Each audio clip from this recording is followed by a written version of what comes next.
Olá, bem-vindo ao canal Escute Áudio Novel. Temos novels, fanfics e teorias no canal feito de fã para fãs. Lançamos vídeos todos os dias. Se você gosta e quer que o canal continue, se inscreva e deixe o like, com sua ajuda cresceremos. Obrigado. Novel.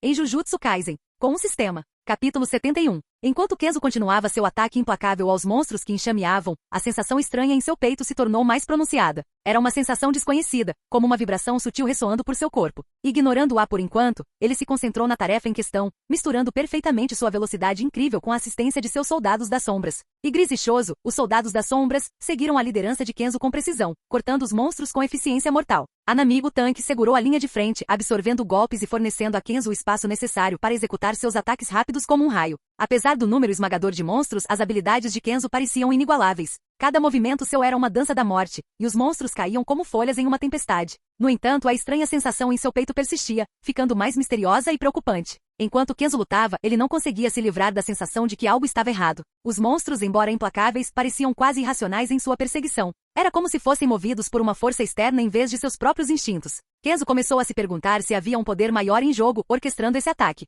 Salto de tempo. Kenzo, tendo ganhado alguns níveis com o massacre implacável de criaturas na masmorra, decidiu que era a hora de descansar merecidamente. No entanto, seus sentidos aguçados, aprimorados pela batalha, de repente gritaram para ele se mover. Sem hesitar, ele instintivamente saltou para longe assim que uma onda de gelo envolveu o local onde ele estava momentos antes. No ar, seus sentidos o alertaram novamente, levando-o a se teletransportar para a segurança bem a tempo de escapar de outro ataque invisível. Enquanto ele se materializava a alguns metros de distância, Kenzo examinou a área, pronto para o que quer que o tivesse atacado. Para sua surpresa, ele se viu cara a cara com dois indivíduos. O primeiro era um homem colossal e musculoso, sua pele bronzeada se destacando contra a saia esfarrapada adornada com uma cintura grossa de pele prateada. Olhos amarelos brilhantes e cabelos pretos selvagens emolduravam um rosto com dentes afiados. A figura imponente do homem era ainda mais enfatizada pelas peles de pele prateada e armadura branca com detalhes dourados que adornavam seu ombro direito e área da virilha. A postura de Kenzo pronto para a batalha indicava sua prontidão para enfrentar esses novos adversários. Enquanto ele aguardava quaisquer sinais de suas intenções ou da natureza da ameaça que eles representavam, o encontro na masmorra havia tomado um rumo inesperado, e os instintos de Kenzo estavam em alerta máximo.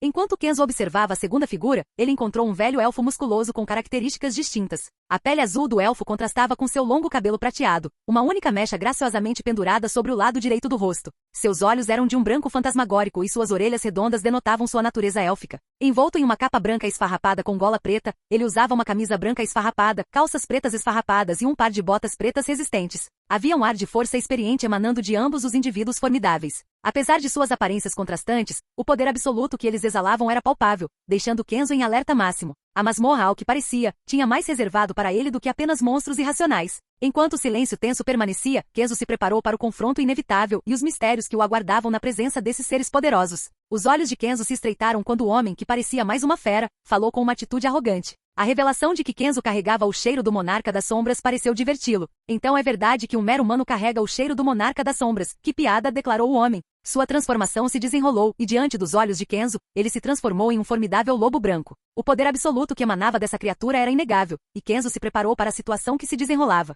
O ar crepitava com tensão enquanto o homem-lobo transformado olhava Kenzo com um olhar predatório. A presença do cheiro do monarca das sombras parecia ter um significado que Kenzo ainda não tinha compreendido. A atenção de Kenzo se voltou para a fonte da nova voz, e ele se viu confrontado por uma figura impressionante e sobrenatural. A mulher atraente, porém ameaçadora, diante dele possuía uma beleza etérea que contrastava com suas mãos e pés de inseto. Olhos vermelhos brilhantes espiavam por baixo de longos cabelos pretos esvoaçantes, e lábios roxos escuros adornavam sua pele pálida. Com uma voz que carregava um tom sinistro, ela comentou: "Um humano, hein? Posso comê-lo?" Kenzo não conseguiu evitar sentir um arrepio na espinha ao encarar esse ser enigmático. Sua armadura verde escura deixava seu decote superior e ombros expostos, enfatizando tanto sua beleza quanto as características inquietantes que sugeriam sua natureza sobrenatural. O rei do povo da neve, o monarca do gelo, identificou um inimigo. O rei da besta, o monarca da presa, identificou um inimigo. A rainha dos insetos, a monarca da praga, identificou um inimigo. Ao olhar para essas notificações, Kenzo sabia que eles não eram aliados, mas sim inimigos, e todos pareciam ser monarcas. O que significa que eram no mínimo fortes como um nível especial, se não próximos ou acima dele.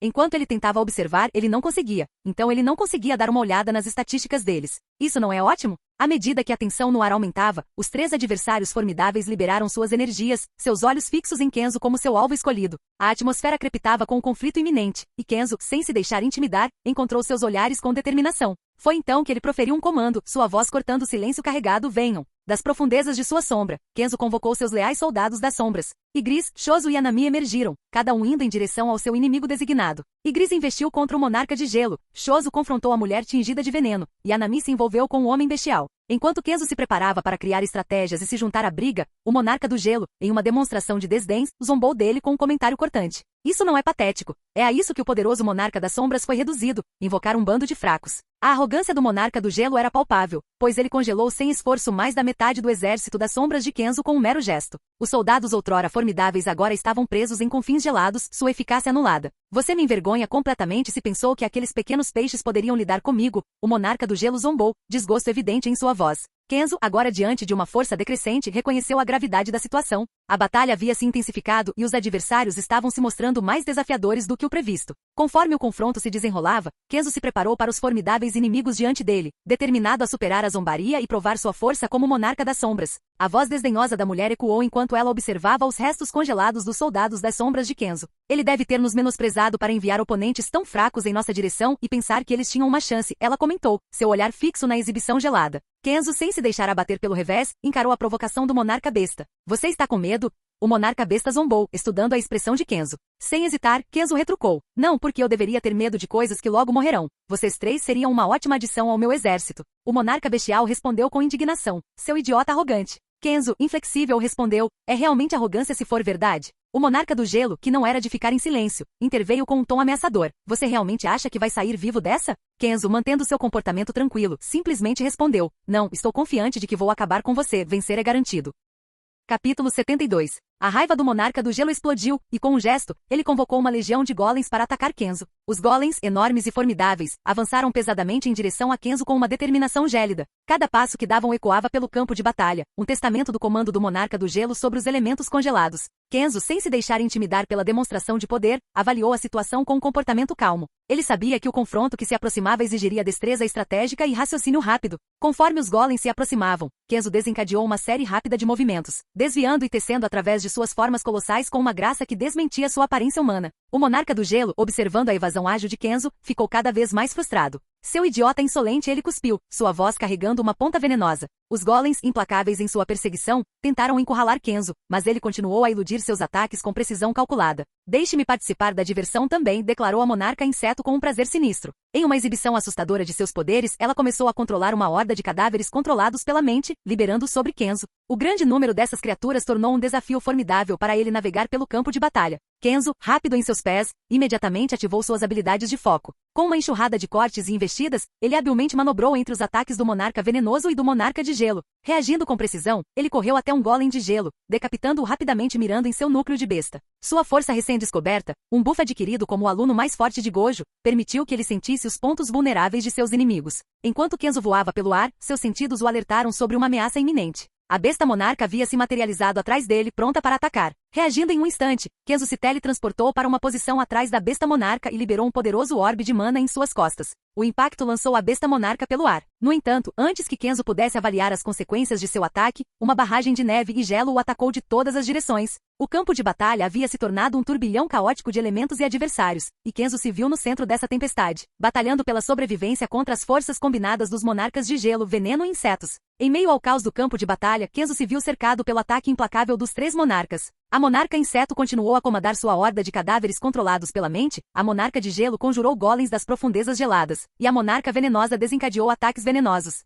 Kenzo, exibindo agilidade e destreza de combate incríveis, dançou durante o ataque. Seus movimentos eram uma sinfonia de cortes, teleportes e contra-ataques, uma prova de sua habilidade como o aluno mais forte de Gojo. No entanto, os números absolutos e os ataques diversos dos monarcas o levaram ao seu limite. Enquanto ele escapava de um enxame de cadáveres controlados pela mente, Kenzo sentiu o frio cortante dos ataques gelados do monarca de gelo. Os ataques venenosos do monarca de veneno adicionaram outra camada de perigo, tornando cada movimento um risco calculado. Era uma batalha de 3 frentes, cada adversário competindo para explorar qualquer abertura. Em um momento de trégua, Kenzo reuniu seu foco avaliando a situação. A monarca inseto, ainda no controle de seu exército grotesco, o provocou. Você sente a inevitabilidade da derrota, humano? A resposta de Kenzo foi um olhar determinado. Eu já enfrentei oponentes mais fortes do que você, ele retrucou, desencadeando uma saraivada de ataques rápidos. Sua lâmina cortou o ar, criando um redemoinho que empurrou para trás os inimigos invasores. O monarca do gelo, sem se deixar intimidar pelo desafio de Kenzo, intensificou o frio, congelando o chão abaixo dele. O terreno se tornou traiçoeiro, dificultando os movimentos de Kenzo. Enquanto ele saltava para evitar uma barragem de veneno,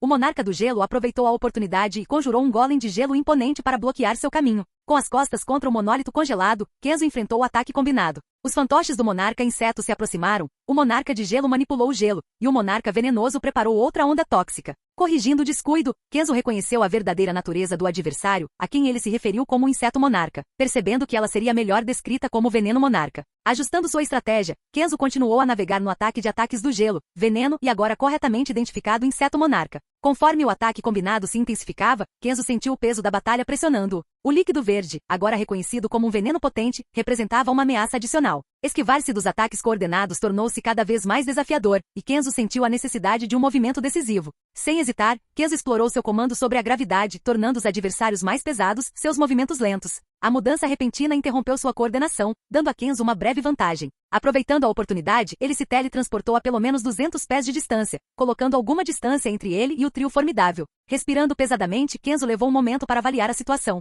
O campo de batalha havia se tornado uma dança caótica de elementos, e ele estava agudamente ciente dos desafios que o aguardavam. O monarca de gelo, o monarca venenoso e o monarca inseto, agora desacelerados pela manipulação gravitacional, se reagruparam com uma determinação compartilhada. Isso não vai te salvar por muito tempo, o humano sibilou o monarca do gelo, enquanto o ar congelava ao seu redor enquanto ele se preparava para outro ataque. Kenzo, reconhecendo a magnitude da tarefa em mãos, preparou-se para a próxima fase da intensa batalha. As probabilidades estavam contra ele, mas o monarca das sombras não era de recuar facilmente. Kenzo, tendo se distanciado do ataque combinado, se viu cara a cara com o imponente monarca fera. O monarca fera, com seus instintos predatórios aguçados, havia fechado a lacuna com uma velocidade espantosa, pronto para se envolver em um confronto 1 a 1. Com um rosnado ameaçador, o monarca bestial investiu contra Kenzo, seus ataques ferozes liberando uma barragem implacável. Kenzo, agora forçado a se concentrar neste adversário formidável, aparou e desviou com agilidade, o choque de seus poderes ressoando pelo ar. A força do monarca bestial era avassaladora, cada golpe carregando a força de um predador poderoso. Kenzo, no entanto, recorreu ao seu treinamento e instintos, respondendo com movimentos rápidos e precisos.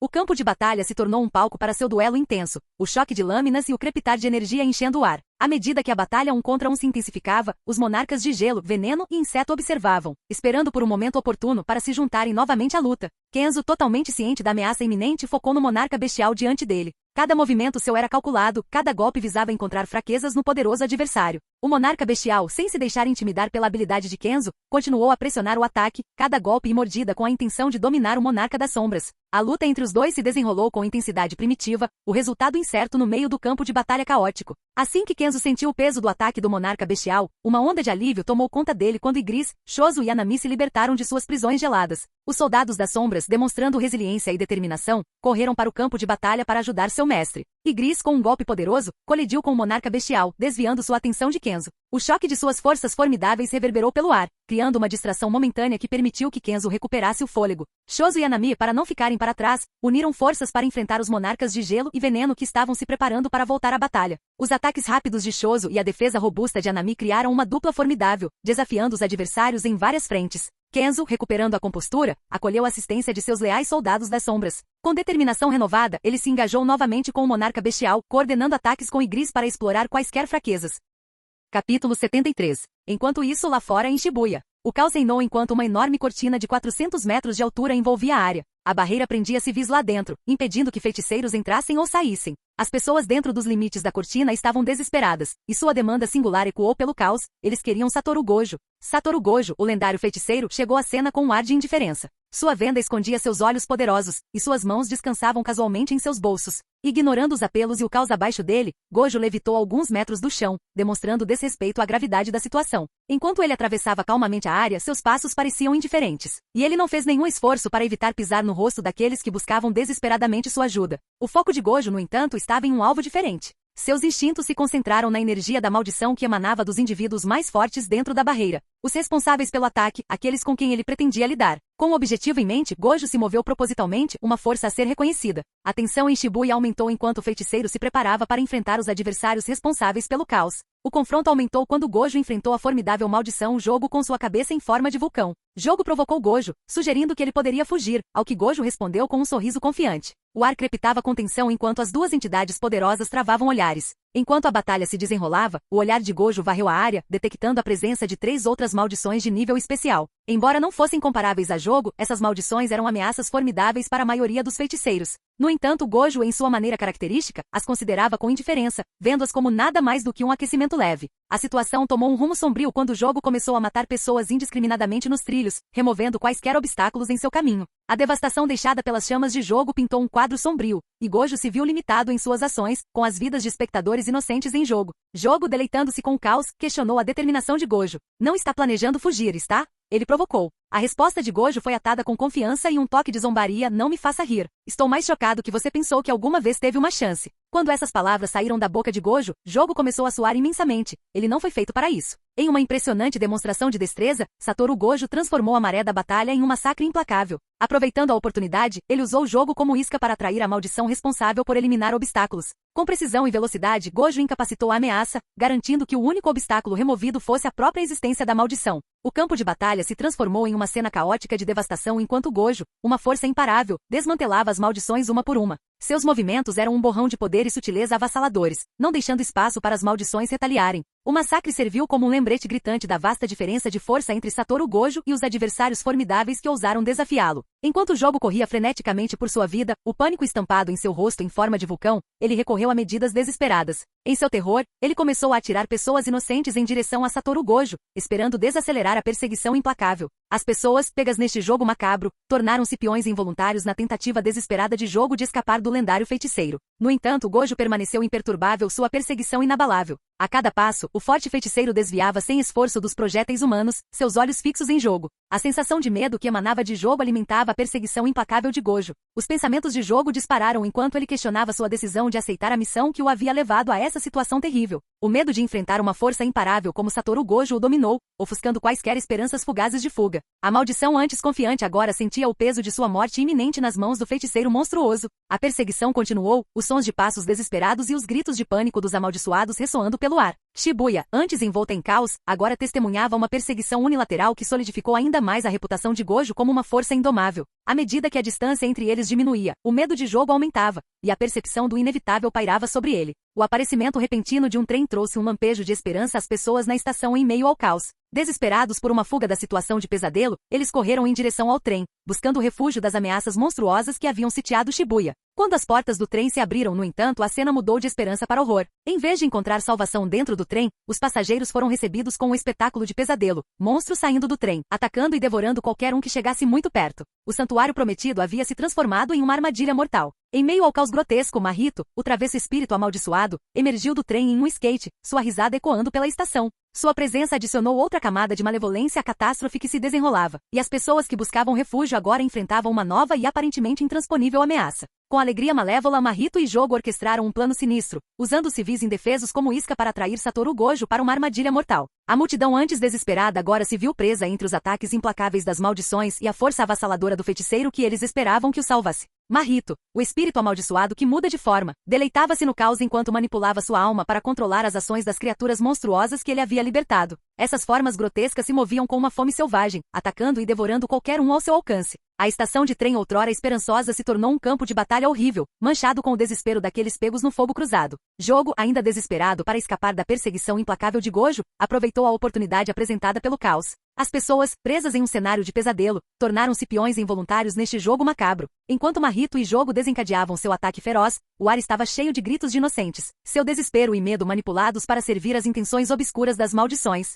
Em meio a esse espetáculo macabro, Gojo, o poderoso feiticeiro, enfrentou o dilema moral de salvar os inocentes enquanto enfrentava as táticas astutas de seus adversários. Foda-se, Gojo disse de repente enquanto toda a maldição sentia que algo estava errado. Ele não iria abrir seu doma. Mas antes que pudessem terminar o pensamento, todos ouviram aquele som horrível familiar, expansão de domínio vazio ilimitado. Gojo abriu seu domínio por 0,2 segundos. Ele fez um palpite sobre quanto tempo deveria mantê-lo aberto para não machucar o civil e 0,2 segundos foi um número que lhe ocorreu por instinto. Todos pararam de se mover e em 299 segundos Gojo Satoru, o feiticeiro mais forte da atualidade, matou 1000 humanos transfigurados junto com outro grau especial que veio com o jogo, deixando apenas Jogo e Mahito para trás. No meio do campo de batalha caótico, Satoru Gojo se viu um pouco sem fôlego, cansado após a perseguição e as batalhas implacáveis. Enquanto ele tentava recuperar o fôlego, um cubo misterioso apareceu bem atrás dele, despertando seus 6 olhos e instintos para alertá-lo do perigo iminente. Gojo, sempre em guarda, começou a se distanciar do cubo enigmático quando, para sua surpresa, ele se abriu para revelar um conjunto de olhos peculiares olhando para ele. O encontro inesperado tomou um rumo ainda mais desconcertante quando uma voz familiar, a de seu melhor amigo Suguru Geto, o cumprimentou com um casual "Yo Satoru".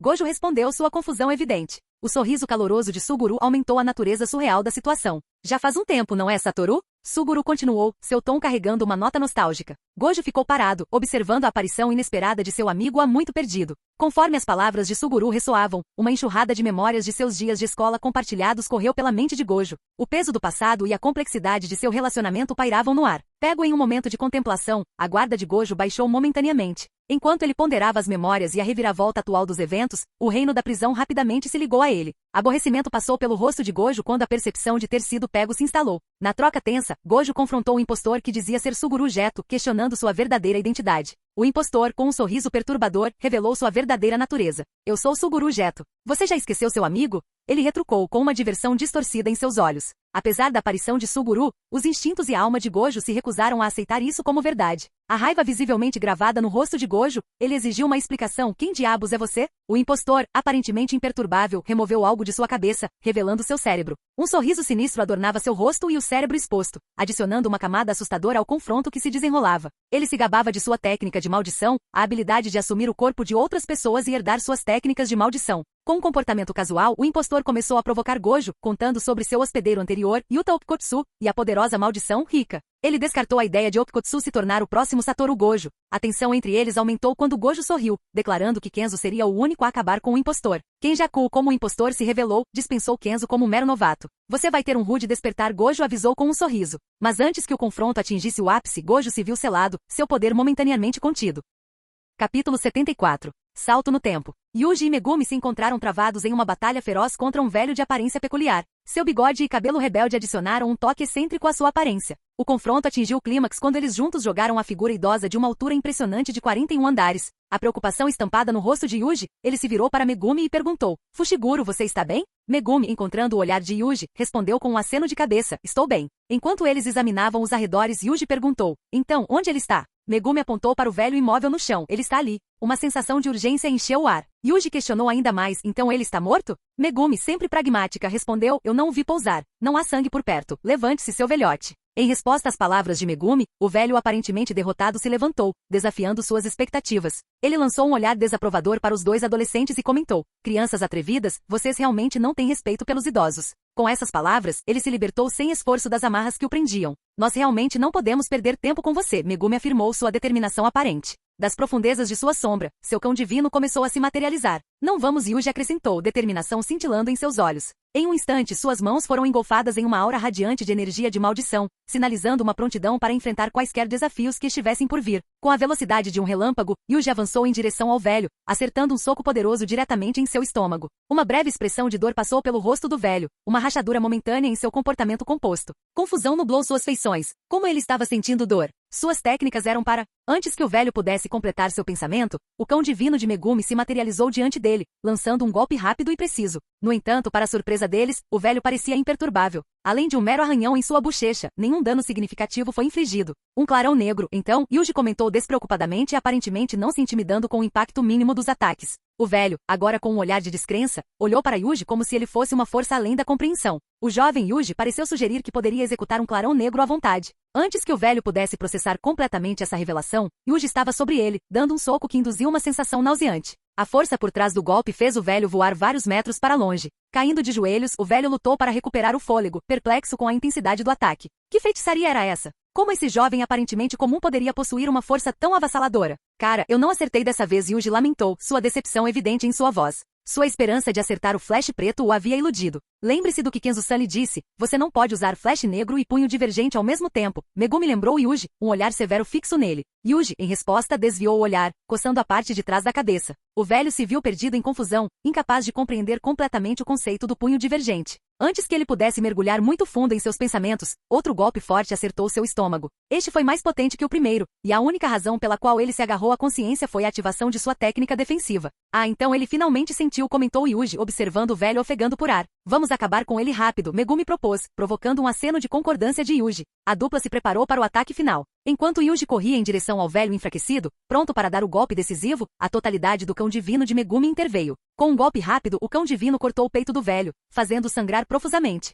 Ah, vamos lá, não é justo, Yuji reclamou com uma nota de frustração brincalhona na voz. Megumi deu de ombros, oferecendo uma explicação simples. Ele é durão. Precisamos garantir que ele fique no chão. O velho, agora esparramado no chão, suportou as consequências dos esforços combinados, marcando o fim de um encontro desafiador. Depois de terem cumprido sua cota de surras em idosos durante o dia, a cortina parece ter se levantado, pois agora eles podiam se mover livremente para dentro e encontrar Gojo libertando-o de sua prisão. Mudança de ponto de vista para Nobara. Foi uma decepção, disse Nobara com o olhar fixo na figura machucada abaixo dela. Ele era uma praga para lidar e ela acrescentou com um suspiro, usando um papel despreocupadamente para limpar um pouco do sangue de suas unhas. Nobara lançou um último olhar para o derrotado Aruta no chão antes de ir embora. Sua expressão era uma mistura de aborrecimento e desdém. Toda essa provação parecia lamentável para ela, e sua irritação não era direcionada somente ao homem ensanguentado a seus pés. Não, sua irritação vinha do fato de que Kenzo a havia obrigado a passar por todos aqueles exercícios. Enquanto Nobara se distanciava, Aruta, espancado mas não derrotado, levantou-se lentamente do chão. Ele a observou aparentemente pegando-a desprevenida, antes de atirar sua arma em sua direção.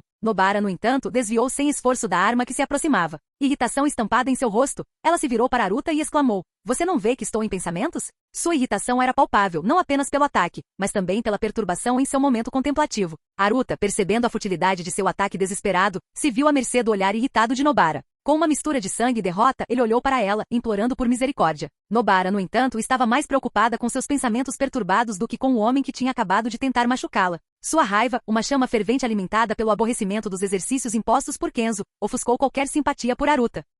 Seu idiota, ela cuspiu, direcionando sua frustração mais para a lembrança do regime de treinamento de Kenzo do que para o homem suplicante diante dela. É melhor que Kenzo tenha um bom motivo para me fazer passar por todo esse problema, ela murmurou baixinho, sua irritação palpável. Ignorando os apelos de Aruta, Nobara continuou a se afastar, com a mente nublada por pensamentos de vingança contra Kenzo pelo inconveniente que ele lhe causou. Nobara, sua frustração aumentando, murmurou para si mesma enquanto se afastava da derrotada Aruta. Como ele pode tratar uma dama tão duramente? Ele realmente tinha que me fazer todas essas coisas difíceis? Sua irritação ecoou em sua voz, uma mistura de exasperação e genuína perplexidade com o treinamento exigente que Kenzo a havia submetido. Enquanto ela continuava seu caminho, o ressentimento persistente alimentou suas palavras. Aposto que ele não teria feito Yuji passar por esse tipo de absurdo. É como se ele esquecesse que eu sou uma dama e não uma dessas cabeças duras. A lembrança dos exercícios extenuantes se repetia em sua mente, intensificando sua irritação. Nobara, movida por um sentimento de raiva justificada, não pôde deixar de tramar uma vingança adequada contra Kenzo pelo que ela percebeu como um tratamento injusto. Aruta, esquecida no rastro de sua indignação, só pôde assistir enquanto ela se afastava furiosa, deixando para trás o rescaldo de frustração física e emocional. Enquanto Nobara se afastava, uma das poucas marcas de sorte na bochecha de Aruta desapareceu e ele deu um suspiro de alívio. Ele havia sobrevivido.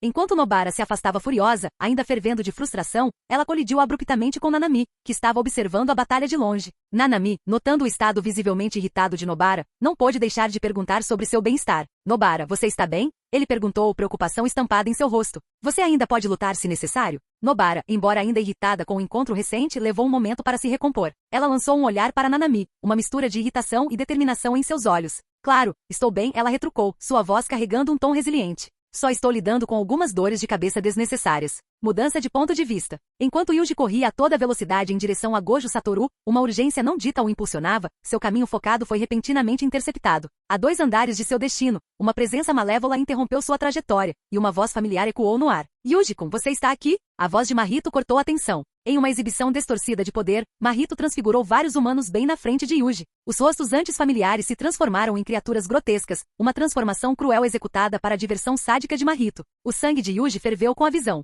A raiva surgiu dentro dele, alimentada pelas memórias de encontros passados com esse ser malévolo. A urgência de alcançar Gojo momentaneamente eclipsada pela ameaça imediata, Yuji se viu cara a cara com um Nêmesis que parecia se deleitar com caos e tormento. O palco estava pronto para outro confronto perigoso. Enquanto as criaturas grotescas criadas por Mahito se contorciam diante dele, Yuji sentiu a raiva surgindo dentro dele. No entanto, ele sabia que perder o controle não o ajudaria nessa situação terrível. Respirando fundo, ele fechou os olhos momentaneamente, concentrando-se em se centrar. Naquele breve momento de calma, Yuji acalmou suas emoções, deixando a raiva de lado. Ele imaginou as sessões de treinamento com seu amigo, Kenzo Tatsuo, lembrando-se da disciplina necessária para enfrentar adversários como Mahito. As inalações e exalações rítmicas se tornaram uma meditação, um esforço consciente para recuperar o controle sobre suas emoções. Com suas emoções sob controle, Yuji abriu os olhos, revelando um olhar resoluto. Adotando uma postura de combate, ele flexionou seus músculos, cada movimento deliberado e calculado. A raiva, agora controlada, alimentou sua determinação. Em uma explosão de velocidade, Yuji avançou, correndo em direção a Mahito com um foco recém-descoberto.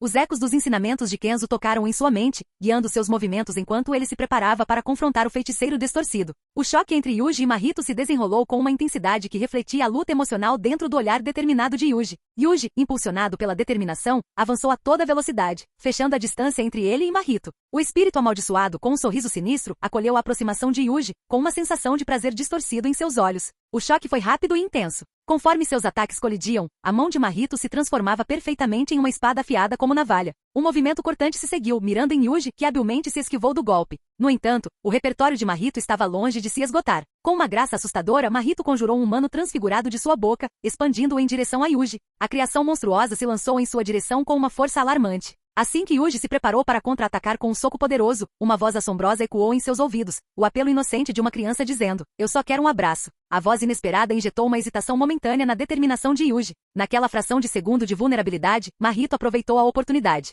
O ataque, agora reforçado com a intenção maliciosa de Mahito, empurrou Yuji para longe. O humano transfigurado lançado em sua direção, explodiu em uma explosão de energia malévola bem diante dos olhos de Yuji. A explosão criou uma onda de choque caótica, fazendo Yuji cair para trás. A ressonância da voz da criança permaneceu no ar, deixando uma marca assustadora no campo de batalha. Mahito, deleitando-se com a guerra psicológica, assistiu com uma satisfação sádica enquanto as consequências de sua manobra calculada se desenrolavam diante dele. O campo de batalha estava envolto no rescaldo da explosão, a fumaça se dissipando lentamente para revelar Yuji, erguendo-se determinadamente do chão. À sua frente, Mahito, sem se deixar intimidar pelo caos que havia orquestrado, exibia um sorriso malévolo, pronto para o próximo ato em seu confronto distorcido. Conforme Yuji avançava, a mão de Mahito se transformava mais uma vez, se transformando em um apêndice grotesco que se movia em padrões erráticos. Os arredores se distorceram em uma paisagem de sonho surreal, uma manifestação da técnica amaldiçoada de Mahito. Rostos se contorceram em formas grotescas, e sussurros de desespero ecoaram pelo ar distorcido. No meio do caos, o sadismo de Mahito se manifestou na maneira como ele manipulava as imagens de pesadelo. Rostos grotescos olhavam ameaçadoramente para Yuji, tentando explorar suas emoções e semear confusão. Ainda assim, sem se deixar intimidar, Yuji seguiu em frente, seu foco ininterrupto em meio à paisagem caótica. A voz assustadora da criança retornou, seu apelo desesperado pairando no ar. "Por que você não me abraça?" O peso emocional das palavras reverberou pelo reino distorcido. A diversão malévola de Mahito ecoou no cenário onírico distorcido enquanto ele brincava com a percepção da realidade de Yuji. "Por que tão sério, Yuji-kun? É só um joguinho. Você consegue discernir o que é real nesse mar de ilusões?" Enquanto Yuji avançava determinado, Mahito continuou provocando, sua voz transbordando prazer sádico. "Sabe, a mente humana é uma coisa tão frágil. É fascinante o quão facilmente ela pode ser manipulada, distorcida." Mahito acrescentou com um sorriso. "A mente humana pode ser frágil, mas também é resiliente. É o que nos torna quem somos, e não vou deixar você explorar isso." Yuji disse com uma expressão séria no rosto. A mão grotesca de Mahito se transformou e se torceu, criando ilusões de pesadelo ao redor deles. Suas palavras se tornaram um ataque psicológico, visando desvendar a determinação de Yuji. "Olha ao redor, Yuji. Você consegue diferenciar seus pesadelos da realidade? É um carnaval de desespero, e você é a estrela." A voz assustadora da criança retornou, seu desespero amplificando a atmosfera inquietante. Mahito se deleitou com o tumulto emocional que estava criando. "Por que você não dá um abraço no pobre garoto, Yuji? Você não sente a dor deles? Abrace o caos, abrace o sofrimento." Quando Yuji diminuiu a distância, o sorriso de Mahito aumentou, o prazer sádico era evidente em sua voz. "Chegue mais perto, Yuji. Tenho muito mais para lhe mostrar. Deixe as ilusões consumirem você." A luta se desenrolou em meio aos jogos psicológicos de Mahito, cada palavra sua projetada para corroer as defesas mentais de Yuji e amplificar o caos do confronto. A investida implacável de Yuji em direção a Mahito era uma prova de sua determinação. Conforme ele diminuía a distância, seu punho recuado, ele desferiu uma saraivada de socos com força recém-descoberta. Cada golpe aterrissava com uma força que reverberava pela paisagem surreal dos sonhos. Mahito, pego de surpresa pelo aumento repentino no poder de Yuji, sentiu o impacto dos socos. Sua expressão mudou de diversão sádica para uma percepção de que algo havia mudado. Havia uma intensidade nos golpes de Yuji, uma força bruta que ia além de seus encontros anteriores. Em meio à enxurrada de golpes, Mahito lutou com uma realização não dita.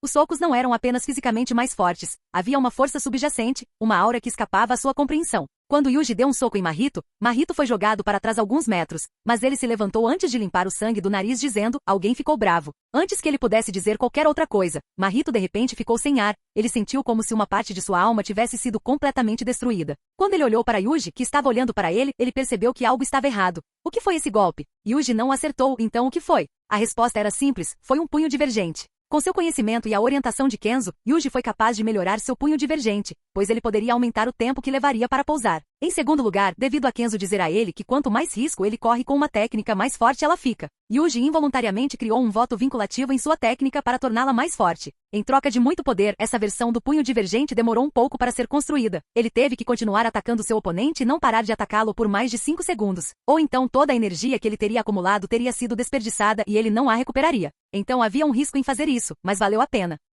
Capítulo 75. Mudança de ponto de vista. Maki caminhou confiantemente pela área, um cajado de arco firmemente agarrado em sua mão, emanando uma aura de força. Ao seu lado estavam Nanami, Nobara e Naobito Zenin. A atmosfera sugeria uma missão iminente, mas Naobito parecia desinteressado, uma bebida na mão, como se tivesse assuntos mais importantes para resolver. Você não deveria estar em outro lugar agora, Maki? Naobito falou arrastadamente, seu comportamento bêbado contrastando com a postura concentrada de Maki. Não, estou exatamente onde preciso estar, Maki retrucou, sua resposta afiada e direta. O aborrecimento em sua expressão revelou uma tensão entre dever e sentimentos pessoais, um conflito que parecia ferver sob a superfície. Naobito riu, tomando outro gole de sua bebida como se achasse a resposta de Maki divertida. Seu comportamento indiferente colidiu com a gravidade do ambiente. Lugar perfeito, hein? As palavras de Naobito estavam arrastadas pela embriaguez, e um sorriso de escárnio brincava em seus lábios. Eu não achei que eles deixariam alguém tão fraco quanto você no campo de batalha. O aperto de Maki em sua arma aumentou, sua irritação era palpável, mas ela se conteve para não responder. Nobara, observando por trás, podia sentir a tensão e uma pitada de raiva que provavelmente alimentava o desdém de Maki pelo clã Zenin.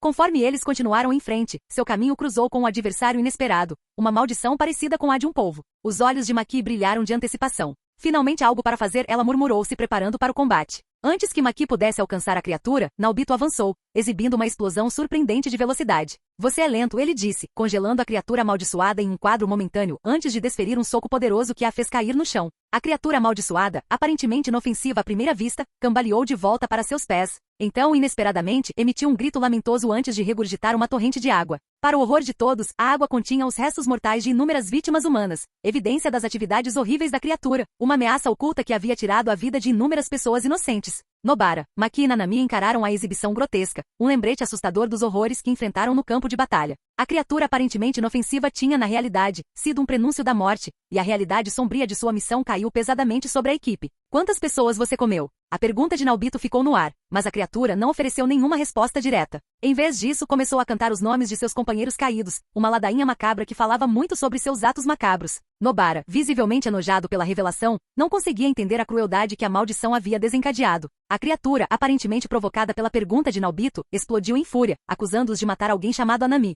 Em uma reviravolta bizarra, a criatura começou a se despedaçar, passando por uma transformação grotesca. Não é de se admirar que você fosse tão fraco. Você era apenas um útero amaldiçoado, Naobito comentou, seu olhar penetrando a nova forma da criatura. O espírito da maldição havia evoluído, elevando-se acima deles com uma forma humanoide. Sua cabeça agora parecia a de um polvo, adornada com pontos pretos e olhos verdes vazios. A paleta de cores da criatura havia mudado, seus braços, coxas, quadris e peito assumindo um tom vermelho vibrante. As seções internas dessas áreas eram bronzeadas, e sua barriga ficou preta profunda. Asas brotaram de sua parte inferior das costas, concedendo-lhe uma levitação assustadora. O campo de batalha havia se transformado, e a equipe se viu diante de um adversário formidável, uma criatura antes aparentemente inofensiva, agora renascida em uma forma mais potente e malévola. O verdadeiro teste de suas habilidades os aguardava enquanto se preparavam para confrontar esse espírito de maldição evoluído. A criatura liberou uma torrente de água, uma onda mortal que a equipe desviou habilmente. No meio do caos, o espírito da maldição embarcou em um discurso sobre nomes, objetando veementemente a ser chamado simplesmente de espírito da maldição. Ele afirmou que todo espírito da maldição de grau especial tinha um nome, uma distinção que ele considerava crucial.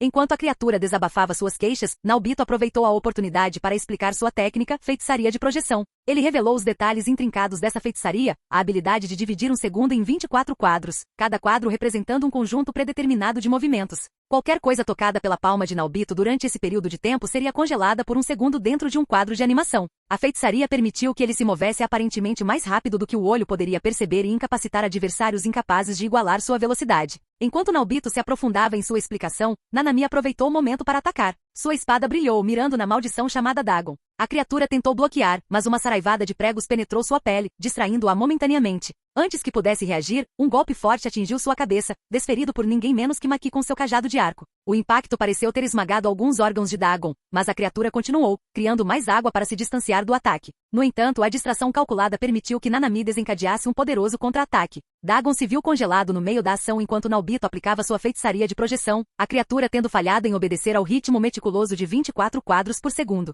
Com Dagon suspenso no ar, Maki aproveitou a oportunidade. Um rápido golpe para baixo lançou o espírito da maldição de volta ao chão. Os esforços coordenados da equipe mudaram a maré da batalha, sua sinergia era evidente enquanto confrontavam o espírito da maldição evoluído e enfurecido. Nanami, sempre o feiticeiro calculista, executou um golpe preciso usando sua técnica amaldiçoada 7-3. Sua espada cortou o ar e, com um movimento rápido e calculado, ele conseguiu cortar as mãos de Dagon. Os membros desmembrados caíram no ar, um testamento da precisão de Nanami. Dagon não pareceu perturbado pela perda. As habilidades regenerativas do espírito da maldição estavam em plena exibição, e diante de seus olhos, a mão decepada começou a se reformar como se nunca tivesse partido para começar. A regeneração de Dagon foi rápida, como se o ferimento não tivesse sido nada mais do que um inconveniente temporário. Nanami, imperturbável pela inesperada resiliência, manteve seu foco na batalha em andamento. As mãos decepadas, em um movimento estratégico, ele jogou uma das mãos reformadas em direção a Nobara, que encontrou o projétil inesperado com um sorriso travesso. Ressonância foi tudo que Dagon ouviu quando um monte de espinhos pareceu aparecer do lado de fora enquanto ele estava sendo atacado. Ele não sabia exatamente o quão perigoso era esse ataque.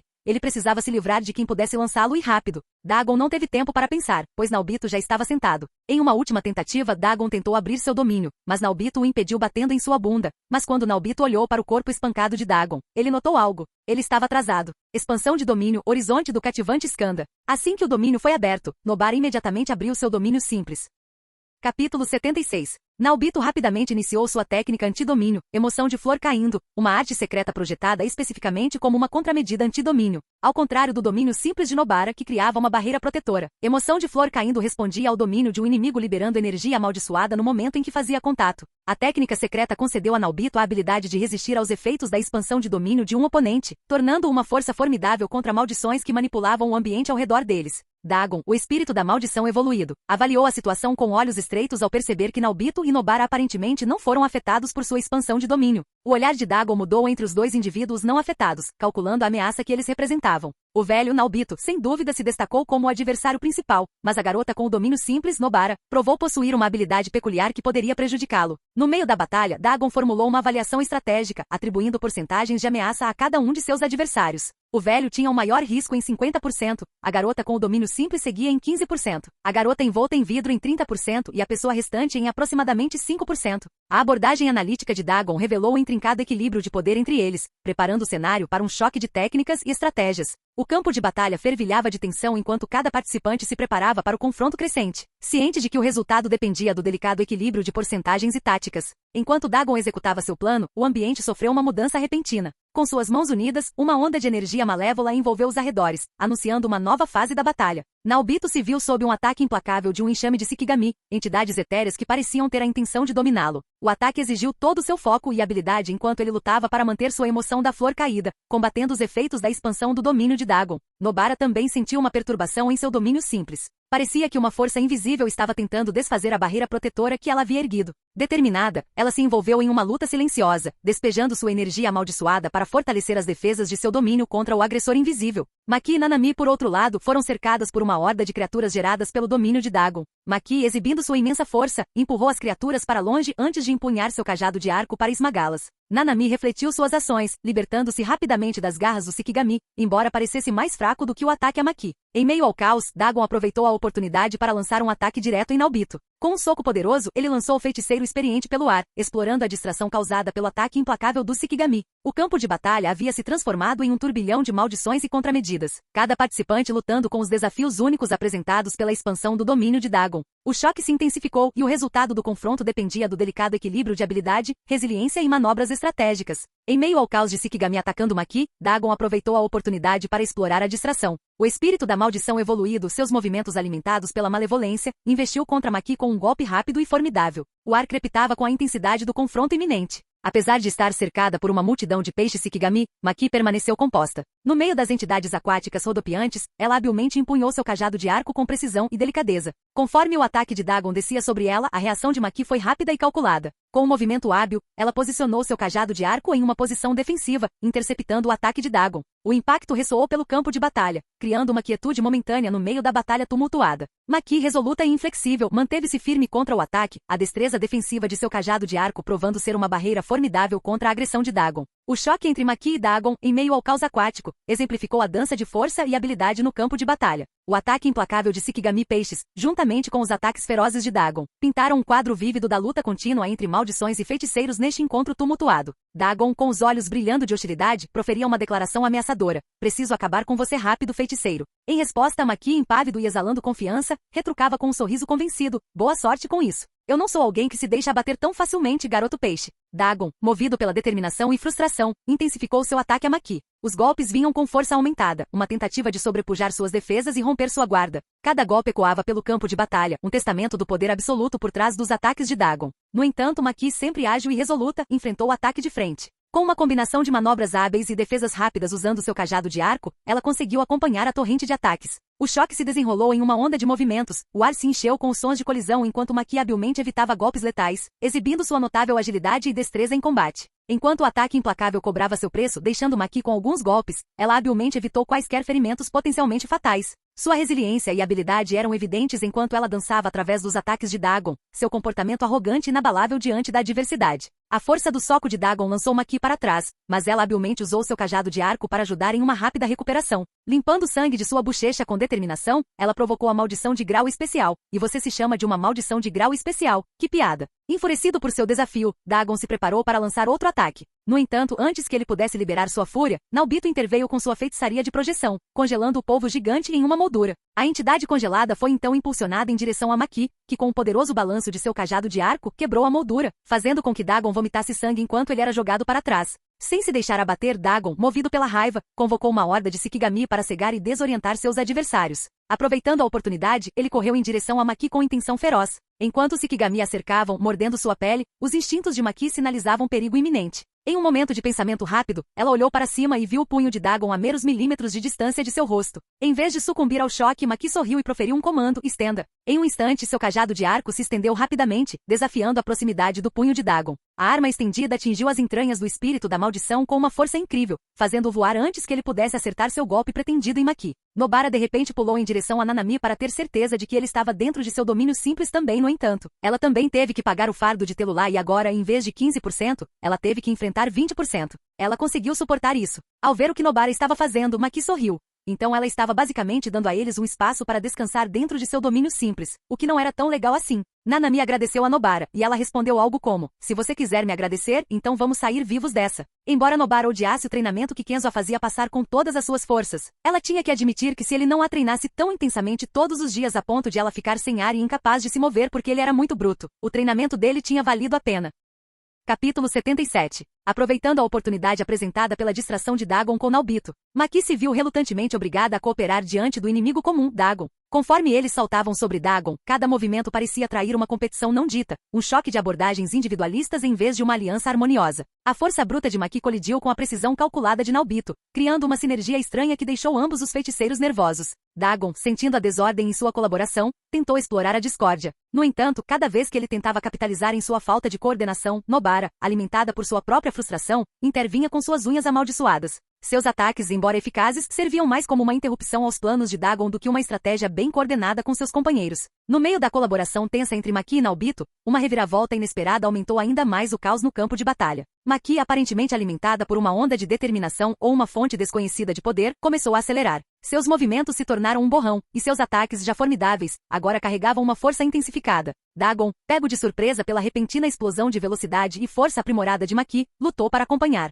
O ataque acelerado cobrou seu preço da maldição de grau especial, e, em um momento decisivo, o cajado de arco de Maqui encontrou seu alvo. Com um golpe rápido e preciso, ela conseguiu cortar um dos braços de Dagon, uma prova do poder avassalador que ela agora possuía. Enquanto Dagon iniciava o processo de regeneração de sua mão decepada, Maqui aproveitou a oportunidade para levar a batalha a um novo nível de brutalidade. Com um movimento rápido, ela agarrou a mão recém-crescida e a jogou em direção a Nobara, que habilmente a pegou com um sorriso sombrio brincando em seus lábios. Capitalizando o projétil macabro à sua disposição, Nobara ativou sua técnica amaldiçoada Ressonance. Uma onda de energia amaldiçoada emanou dela enquanto grandes e ameaçadores espinhos negros irrompiam da mão decepada, mirando um ponto específico no peito de Dagon. A cena grotesca se desenrolou enquanto os espinhos negros perfuravam o peito de Dagon, fazendo-o convulsionar de dor. A ressonância entre a técnica amaldiçoada e seu alvo intensificou o impacto, amplificando a agonia experimentada pela maldição de grau especial. Enquanto Kenzo enfrentava o ataque implacável dos três poderosos monarcas, o monarca do gelo, o monarca inseto e o monarca besta, ele podia sentir a tensão em seu corpo e reservas de mana se intensificarem. O ataque implacável persistiu pelo que pareceu uma eternidade, e o cansaço começou a se instalar. O monarca do gelo, com poderes frígidos à sua disposição, desencadeou ondas de ataques gelados, criando barreiras de gelo e dificultando os movimentos de Kenzo. Simultaneamente, o monarca inseto cercou com lacaios ágeis e venenosos, tornando a evasão um desafio constante. O monarca besta, com força bruta e ferocidade, desferiu golpes físicos poderosos que testaram a resistência de Kenzo. Apesar das habilidades e desenvoltura notáveis de Kenzo, o engajamento prolongado estava cobrando seu preço. Suas reservas de mana diminuíam a cada momento que passava, e os monarcas, observadores atentos, notaram os sinais reveladores de sua energia mágica diminuindo. Kenzo, no entanto, recusou-se a ceder. Cada golpe, cada manobra, era executada com precisão calculada, utilizando as últimas reservas de seu mana para afastar o trio implacável. O campo de batalha ecoava com choques de elementos, gelo, veneno e força bruta, enquanto Kenzo lutava contra as probabilidades, determinado a superar o formidável desafio apresentado pelos monarcas. O monarca besta, uma personificação imponente de força bruta e fúria primitiva, intensificou seu ataque a Kenzo. Cada golpe estrondoso carregava o peso de uma besta implacável, sacudindo o chão com impacto. Os rugidos do monarca ecoaram pelo campo de batalha, uma cacofonia de intimidação com o objetivo de quebrar a determinação de Kenzo. Palavras provocantes acompanhavam cada golpe, o monarca besta se deleitando com a fraqueza percebida de seu oponente. Isso é o melhor que você pode fazer? E pensar que você ousa se chamar de monarca? As provocações tinham a intenção de desmoralizar, de destruir a determinação de Kenzo, mas ele permaneceu firme. Kenzo, apesar da força bruta avassaladora, encarou o desafio de frente. Seus movimentos se tornaram uma dança de precisão e agilidade, evitando os golpes esmagadores com uma graça bem cronometrada. O choque de elementos continuou enquanto Kenzo desencadeava sua própria barragem de ataques mágicos, combinando magias e manobras para manter a besta monarca sob controle. Em meio ao caos, o foco de Kenzo permaneceu inabalável. Ele sabia que não poderia igualar o poder físico absoluto do monarca bestial, mas seu brilhantismo estratégico e proeza mágica permitiram que ele ficasse um passo à frente. O campo de batalha se tornou uma sinfonia de confrontos, cada golpe um testamento da luta entre força e intelecto. À medida que o monarca besta ficava mais frustrado, Kenzo aproveitou a oportunidade para contra-atacar, explorando os lapsos momentâneos do monarca. O fluxo e refluxo da batalha mostraram a resiliência e o brilhantismo tático de Kenzo, provando que mesmo diante de uma força esmagadora, um feiticeiro habilidoso poderia se manter firme. Enquanto Kenzo enfrentava o ataque implacável dos monarcas, a situação terrível o levou a ativar sua habilidade vínculo de mentoria. A conexão única que ele compartilhava com Satoru Gojo, seu mentor, tornou-se uma fonte de força e percepção estratégica. O ar ao redor de Kenzo parecia brilhar com uma energia recém-descoberta enquanto ele invocava a sabedoria de Gojo. Os benefícios da mentoria se manifestaram imediatamente, aumentando as habilidades de pensamento crítico de Kenzo em impressionantes 250%. No meio da batalha caótica, esse impulso permitiu que ele analisasse os movimentos dos monarcas com clareza incomparável, discernindo padrões e fraquezas que antes eram ilusórios. Mas Kenzo não parou por aí. Com uma rápida ativação de outra habilidade, ele conectou-se ainda mais ao vínculo, canalizando seu poder para aumentar temporariamente sua própria força, resiliência e percepção. A onda de energia o envolveu, concedendo um aumento notável de 500% em suas capacidades pelos próximos 3 minutos. Fortalecido pelos efeitos combinados do vínculo de mentoria e da habilidade adicional, Kenzo se tornou uma força a ser reconhecida no campo de batalha. Seus movimentos se tornaram mais precisos, seus ataques mágicos mais potentes e sua resiliência inigualável. Os monarcas, momentaneamente surpresos com essa onda repentina, agora enfrentavam um feiticeiro que havia transcendido seus limites por meio da orientação e conexão forjadas com seu mentor, Satoru Gojo. Capítulo 78. De volta a Yuji. A batalha implacável entre Yuji e Mahito continuou, cada golpe aterrissando com força brutal, mas o espírito amaldiçoado se recusou a sucumbir. A habilidade de Mahito de remodelar almas permitiu que ele se regenerasse, tornando-o um oponente formidável que parecia imune à derrota. Em meio ao confronto físico, Mahito, sádico e astuto, buscou não apenas derrotar Yuji fisicamente, mas também quebrá-lo mentalmente. Humanos transfigurados, antes espectadores inocentes, agora eram peões grotescos no jogo distorcido de Mahito. Ele usou essas almas atormentadas para atormentar Yuji, tentando destruir sua psique forçando-o a testemunhar as atrocidades. Yuji, alimentado pela raiva e determinação, lutou para manter a compostura. A turbulência interna era evidente em seus olhos, um conflito entre o desejo de vingança e a necessidade de preservar sua humanidade. Mahito, sentindo a turbulência emocional dentro de Yuji, deleitou-se com a batalha psicológica tanto quanto com a física. Olhe para eles, Yuji-kun. Todas as pessoas que você não conseguiu salvar. O sofrimento delas é primoroso, não é? Mahito provocou suas palavras projetadas para corroer a fortaleza mental de Yuji. No entanto, apesar do ataque emocional, Yuji lutou para manter seu foco na ameaça imediata.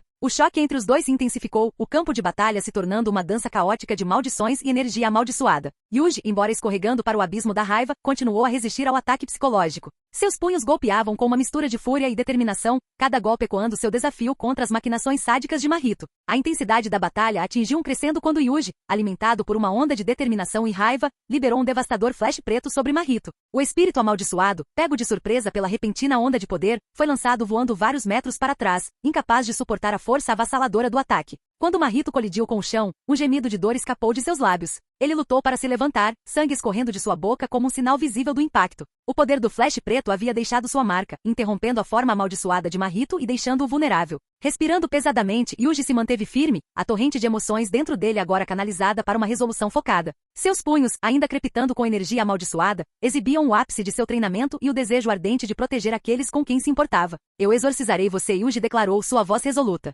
O tormento psicológico infligido pelas ações sádicas de Mahito havia alimentado um fogo dentro dele, um fogo que agora se manifestava no poder bruto de seu flash preto. Apesar do dano infligido, Mahito, sempre desafiador, conseguiu se levantar do chão. Seus olhos brilhavam com uma mistura de raiva e admiração. Yujiko está bravo comigo? Você está realmente se tornando um espécime fascinante. Mahito limpou o sangue da boca e mudou de forma enquanto se preparava para outra rodada. Sem se deixar abater pelo revés, Mahito, sempre o manipulador de almas, aproveitou a oportunidade para virar a maré a seu favor. Com um sorriso malévolo, ele direcionou sua atenção para os arredores, onde os humanos transfigurados jaziam retorcidos e grotescos, suas formas distorcidas pela influência da maldição. Mahito levantou a mão e os humanos transfigurados responderam, movendo-se com movimentos assustadores como de marionetes. Seus movimentos eram erráticos, uma dança macabra orquestrada pelo próprio espírito amaldiçoado. Mahito, calculista e sádico, os usou como seus peões no jogo distorcido da batalha. Enquanto os humanos transfigurados se aproximavam de Yuji, seus movimentos imprevisíveis e inquietantes, Mahito aproveitou o momento para lançar seu próprio ataque. Sua forma ficou borrada enquanto ele disparava em direção a Yuji, visando explorar o caos criado pelas almas manipuladas.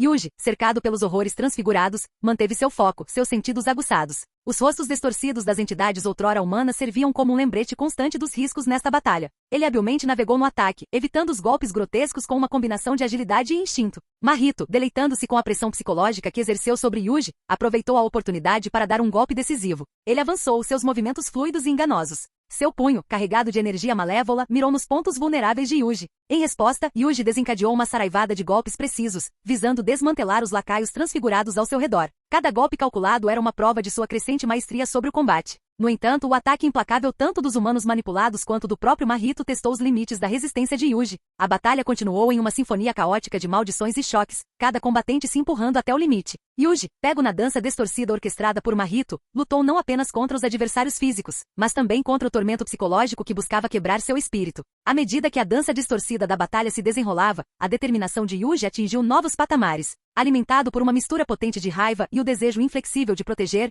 ele desencadeou um ataque implacável em Mahito. O espírito amaldiçoado, momentaneamente pego de surpresa pela ferocidade absoluta do ataque de Yuji, lutou para responder. Com uma expressão calma, Yuji avançou, seus punhos e chutes eram um borrão de energia amaldiçoada. Mahito, tentando se defender do ataque, viu-se dominado pela força e velocidade dos ataques. Os golpes de Yuji atingiam com precisão, cada golpe carregando o peso da frustração reprimida e da dor coletiva daqueles afetados pela malevolência de Mahito. O ritmo da batalha mudou drasticamente quando Yuji canalizou o poder do flash preto em seus socos. A cada impacto, uma explosão de energia amaldiçoada irrompeu, criando ondas de choque que ressoaram pelo campo de batalha. O próprio tecido da forma amaldiçoada de Mahito pareceu tremer sob a força do ataque de Yuji. O ápice dessa barragem implacável foi uma sequência de socos devastadores, um ataque 10 vezes maior que deixou Mahito cambaleando. 5 desses golpes foram infundidos com o poder destrutivo do flash preto, amplificando o impacto e distorcendo ainda mais a forma amaldiçoada de Mahito. O ar crepitava com a energia residual do ataque enquanto Mahito, espancado e desorientado, lutava para manter a compostura. O sorriso sádico que adornava seu rosto vacilou, substituído por um reconhecimento sombrio do poder avassalador que ele enfrentava. Com um chute final e poderoso, Yuji jogou Mahito para trás, um testamento da culminância de seu crescimento e da força que ele derivou dos laços que ele forjou. O campo de batalha agora testemunhava um momento decisivo, onde o equilíbrio entre maldições e humanidade oscilava no limite, e Yuji se erguia como a força inflexível desafiando a malevolência que buscava consumi-la. Com cada golpe infundido com flash preto, o impacto em Mahito era ampliado exponencialmente, a energia amaldiçoada ressoando com um poder além do comum. A própria essência do espírito amaldiçoado parecia recuar sob a imensa força dos golpes de Yuji. O primeiro soco fortalecido pelo flash flash preto atingiu a forma de Mahito, causando uma erupção violenta de energia amaldiçoada. Ele enviou ondas de choque pelo campo de batalha, distorcendo o próprio ar ao redor deles. Mahito, incapaz de compreender completamente a intensidade do golpe, foi jogado para trás, seu corpo amaldiçoado visivelmente contorcido. Conforme o segundo, terceiro e quarto golpes aprimorados pelo flash preto se seguiram em rápida sucessão, a forma de Mahito começou a se desfazer. A energia amaldiçoada que irradiava dos pontos de impacto interrompeu a coesão de sua essência, expondo vulnerabilidades dentro de sua figura outrora imponente. Cada soco deixou uma marca duradoura, não apenas na forma física de Mahito, mas também no núcleo de seu ser amaldiçoado.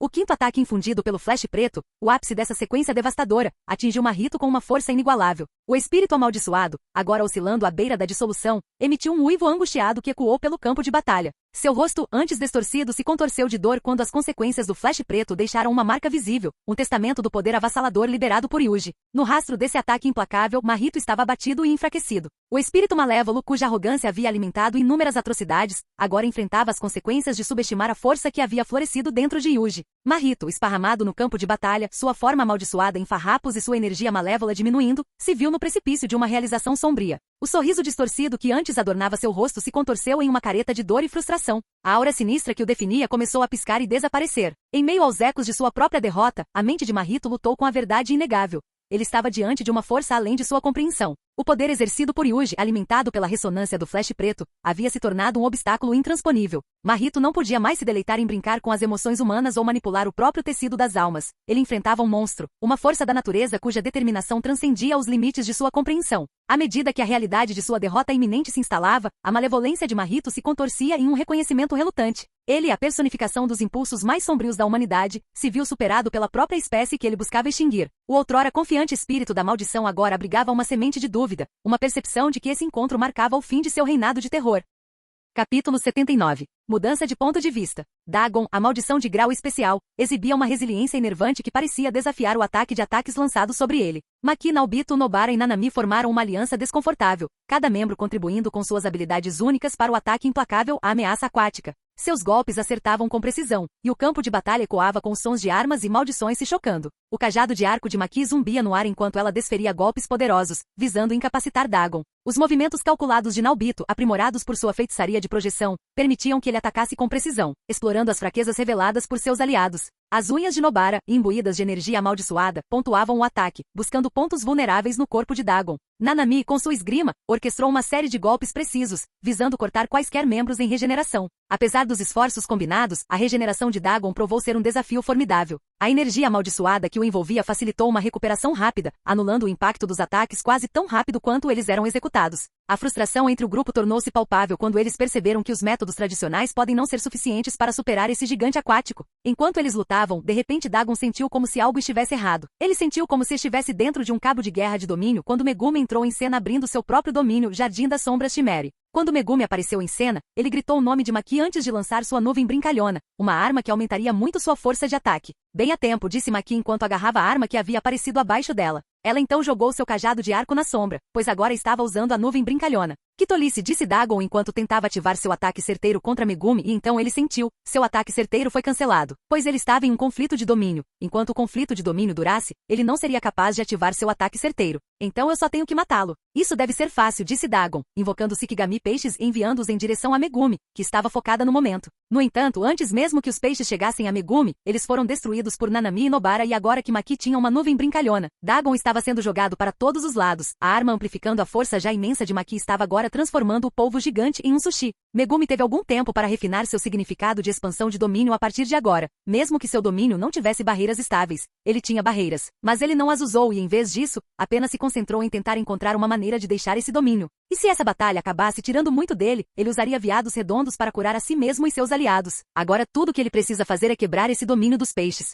Os olhos de Megumi tinham um olhar determinado enquanto ele começava a lançar sua energia de maldição em seu domínio, usando todo o conhecimento que havia adquirido recentemente sobre barreiras. Megumi então sorriu quando de repente Dagon sentiu seu domínio se quebrando. Megumi sorriu antes que de repente, Dagon visse rachaduras aparecerem em seu domínio. Como isso estava acontecendo? Foi simples mesmo. O domínio geralmente tem uma casca mais fraca do lado de fora. Megumi convocou sua totalidade canina divina para fora e o fez atacar a barreira assim que ele próprio entrou no domínio. Quando o domínio de Dagon foi quebrado, o domínio de Megumi assumiu o controle e ele finalmente decidiu colocar barreiras em seu domínio, pois de repente o campo de batalha era sua sombra. Dagon parece furioso e tenta usar sua técnica de maldição, mas devido a ele ter expandido seu domínio, ele estava sofrendo de esgotamento da técnica de maldição. Ele teria que sobreviver exatamente 1 minuto para recuperá-lo. O problema era que ele não teria tanto tempo. Dagon agora estava enfrentando ataques certeiros do domínio de Megumi, golpes poderosos de Maki, feitiçaria de projeção de Naobito e a única razão pela qual ele conseguiu acompanhar Naobito no começo foi por causa de seu bônus de domínio, juntamente com o fato de que ele usou seu golpe certeiro para desacelerar o velho. Também tem Nobara e Nanami e para melhorar tudo ele agora estava sendo contido.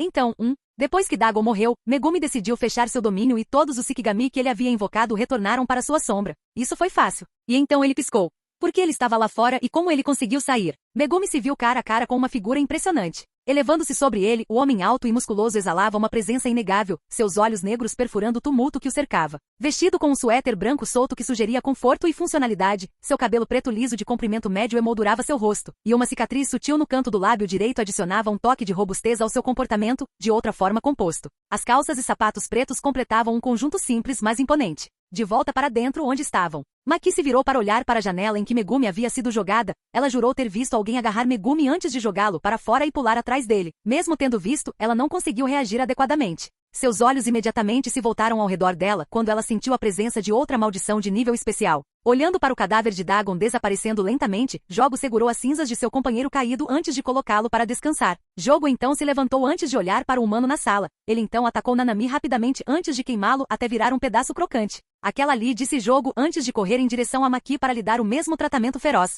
Maki, no entanto, saiu do caminho do ataque e mal conseguiu evitá-lo. Naobito tenta atacar Jogo, mas Jogo se esquiva do ataque do velho antes de enviar um inseto em direção ao homem. Naobito desviou dos insetos com alguma dificuldade. Quando Jogo estava prestes a atacá-lo, ele foi repentinamente atacado por um golpe brincalhão de Maki que o fez voar. O espírito da maldição vomitou sangue. Ele quase morreu. Enquanto Jogo cambaleava com o impacto do golpe de Maki, sangue jorrou de sua boca, manchando o ar com um aroma doentio. A nuvem brincalhona, amplificando a força de Maki, havia desferido um golpe poderoso o suficiente para tornar vulnerável até mesmo uma maldição de grau especial como Jogo. Maki, com sua expressão feroz e determinada, aproveitou a oportunidade para pressionar a vantagem. Ela rapidamente fechou a distância entre eles, sua arma pronta para outro ataque. No entanto, Jogo, embora ferido, demonstrou a resiliência característica de sua natureza espiritual amaldiçoada. Ele conseguiu escapar do ataque imediato de Maki, as chamas ao redor dele tremeluzindo ameaçadoramente. Jogo curou seus danos antes de desaparecer repentinamente da vista de Maki, então ele apareceu e enviou uma série de ataques de fogo em sua direção, tomando cuidado para não chegar perto dela. Ele estava a dominando, mas ele tinha que ter certeza de não chegar perto ou então ele morreria.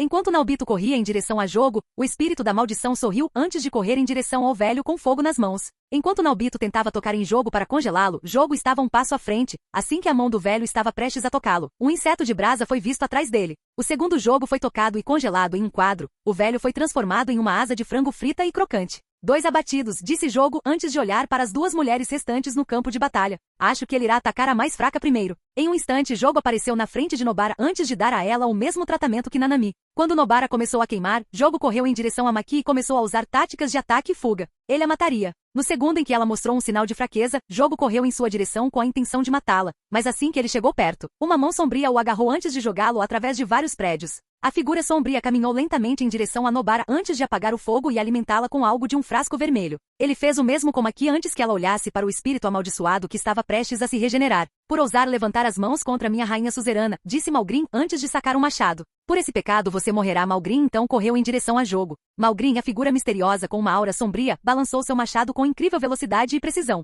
Os golpes foram direcionados a Jogo, que apesar de suas tentativas de esquivar, se viu em uma barragem implacável. O choque do metal contra a essência ígnea da forma espiritual amaldiçoada de Jogo ecoou pela área.